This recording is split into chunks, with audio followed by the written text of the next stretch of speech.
It is very good to be with you tonight, and I have been looking forward to it.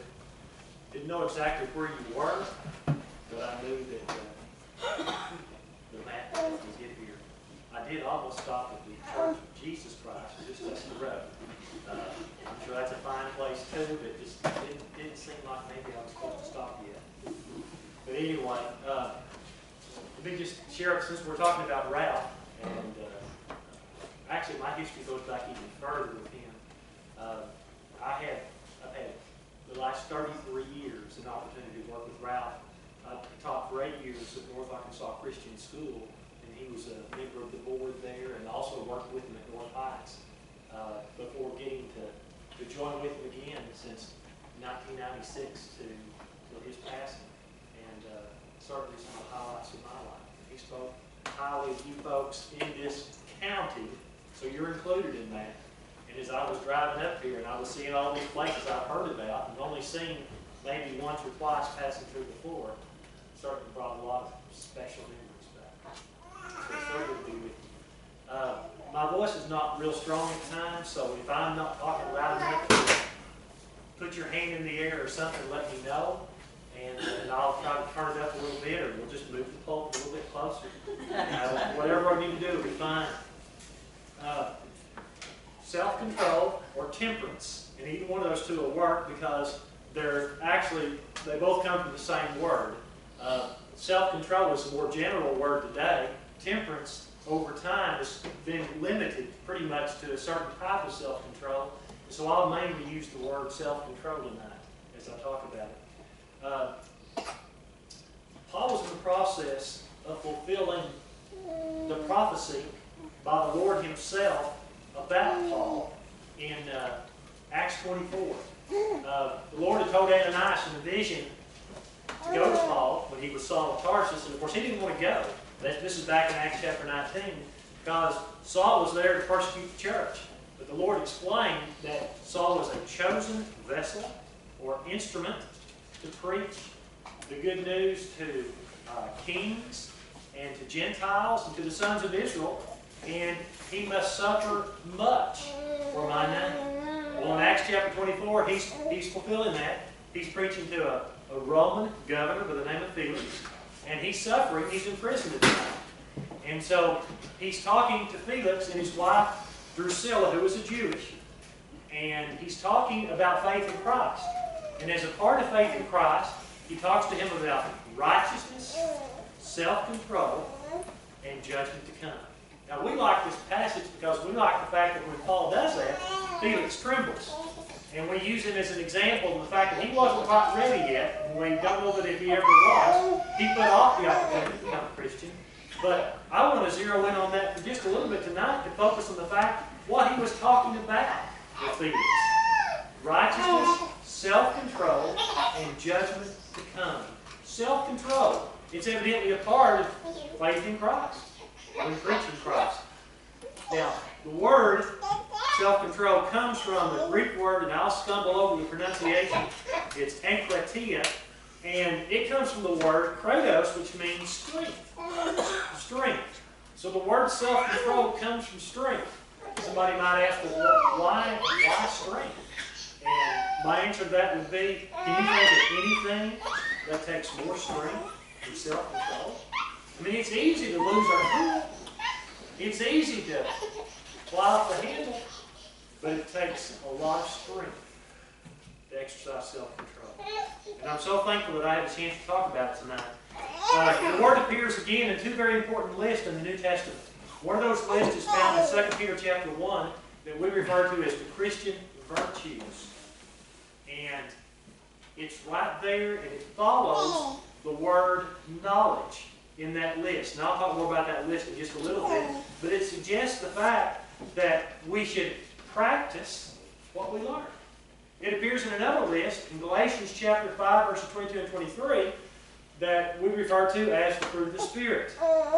And so it's in a very important group of words on this occasion. And its position here is at the end. And that's also considered meaningful.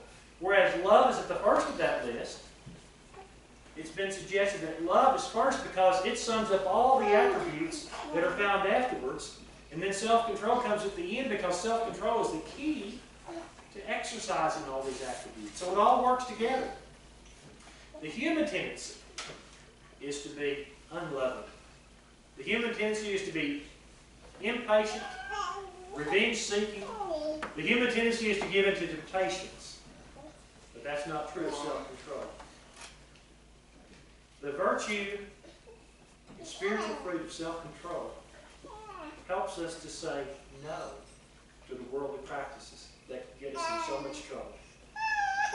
The ability to say no. So I want to approach it tonight by first looking at the need for self-control. Now, I don't know how long I'm supposed to talk. I don't normally talk, but about 25 minutes.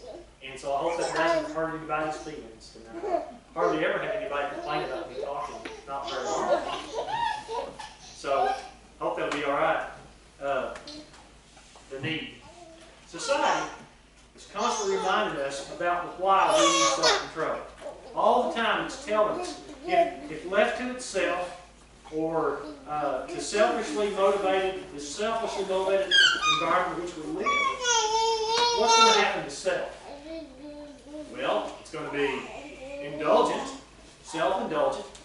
It's going to give self whatever self desires, whatever self wants.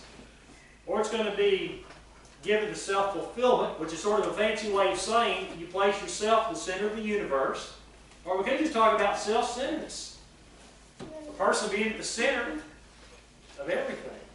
And I've heard many times, I'm sure you have as well, that a person wrapped up in himself is a pretty small package. And how true that is. I'm inclined to believe that those who set their hearts on just pleasing themselves, that's their goal in life, and there are a lot of folks like that. That's all they're concerned about, is how I can satisfy me. What can be done to make me happy? What can you do to make me happy?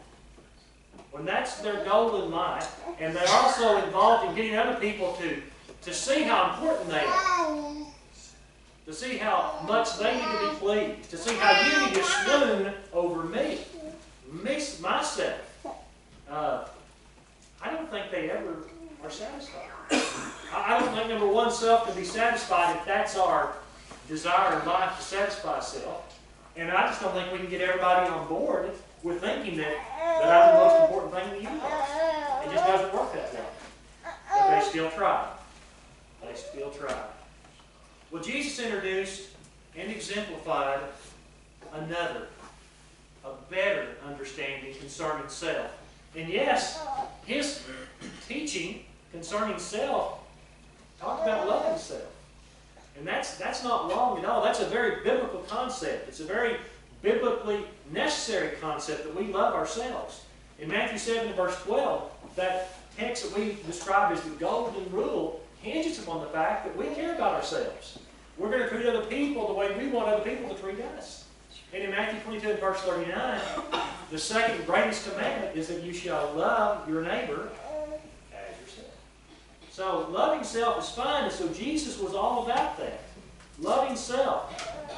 But when he talked about doing what was best for self, it was not by the environment's design or by some selfish motivation, but it was by God's design. What does God say is best for self? And let that be the determining factor. Jesus also talked about self-denial. He talked about self-control. If anybody will come after me, he must deny himself, take up his cross daily, and follow me.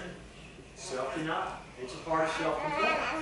Peter places self-control right up there with moral excellence, with godliness, with brotherly kindness, with love. Virtues that we are to be building upon, establishing upon our faith. After your faith, moral excellence, and so forth. And self-control is a part of that. We build that upon our faith. Self-control is among the qualities that can be found in those men that are selected to shepherd God's church. Titus 1 verse 8. A man who's to be considered to be an elder in the Lord's church needs to exercise self-control.